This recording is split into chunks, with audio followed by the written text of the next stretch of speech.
നമസ്കാരം. ഇന്നത്തെ ജ്ഞാനതളം സത്യാന്വേഷിക്ക് ഒരു വഴികാട്ടി എന്ന ശ്രീ ശ്രീ രവിശങ്കർജിയുടെ ജ്ഞാനദളങ്ങളുടെ 21ാമത്തെ ജ്ഞാനദളമാണ് നമ്മളിന്ന് വായിക്കുന്നത്. ഇത് ഗുരുജി UK ലണ്ടനിൽ വെച്ചാണ് 1995 നവംബർ 1-ാം തീയതി നമുക്ക് പറഞ്ഞു തന്നത്. അവിശ്വാസത്തെക്കുറിച്ചാണ് ഇന്നത്തെ ഈ ജ്ഞാനം. അവിശ്വാസിയായിട്ടും അതറിയാതിരിക്കുന്നതാണ് അജ്ഞത.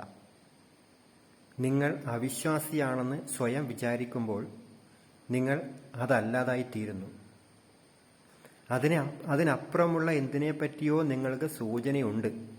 അതുകൊണ്ട് ശരിക്കും നിങ്ങൾ ഒരവിശ്വാസിയാകുന്നത് എപ്പോഴാണെന്ന് നിങ്ങൾ അറിയുകയില്ല. മറ്റു സാധ്യതകളെയെല്ലാം തള്ളിക്കളയുന്ന ഒരു മാതൃകയിൽ കുരുങ്ങിക്കിടക്കുകയാണ് അവിശ്വാസി. എന്നാൽ ഈ സൃഷ്ടി എല്ലാ സാധ്യതകളെയും ഉൾക്കൊള്ളുന്നു. മാതൃകകൾ മാറുന്നതെങ്ങനെ എന്ന് നിങ്ങൾ അറിയുമ്പോൾ സംശയം ഇല്ലാതാകുന്നു. യഥാർത്ഥ ശാസ്ത്രജ്ഞന് അവിശ്വാസിയാകാൻ കഴിയില്ല. സൃഷ്ടിയുടെ അജ്ഞാത മേഖലയിലേക്ക് കടന്നു ചെല്ലാൻ അവിശ്വാസത്തിന് സാധ്യമല്ല. എനിക്കെല്ലാം അറിയാം എന്ന സമീപനമാണ് അവിശ്വാസം.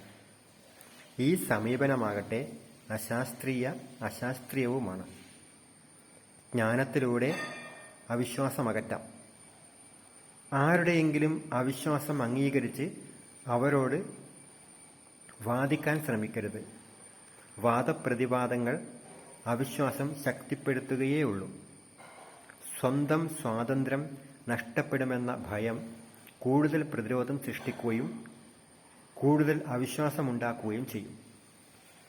ഓരോ മനുഷ്യ ജീവിയുടെയും അഗാധതകളിൽ വിശ്വാസവും സ്നേഹവുമുണ്ട്. അവിശ്വാസം നേരിയ ഒരു പാളി മാത്രമാണ്. ഇയാൾ ഒരവിശ്വാസിയാണ് എന്ന ചിന്ത നിങ്ങൾ മനസ്സിൽ പിടിച്ചു വച്ചുകൊണ്ടിരുന്നാൽ അയാളുടെ അവിശ്വാസത്തെ നിങ്ങൾ ശക്തിപ്പെടുത്തുകയാണ് ചെയ്യുക.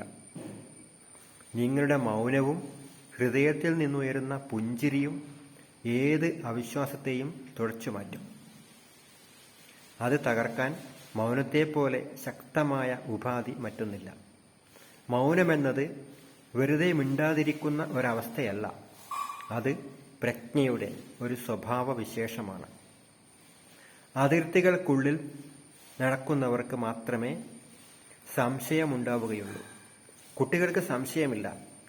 നിരവധി സാധ്യതകളുള്ള ഭാവനാലോകത്തിലാണ് അവർ ജീവിക്കുന്നത്.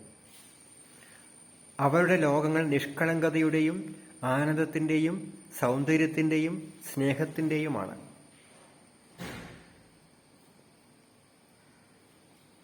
ജയ് ഗുരുദേവ്.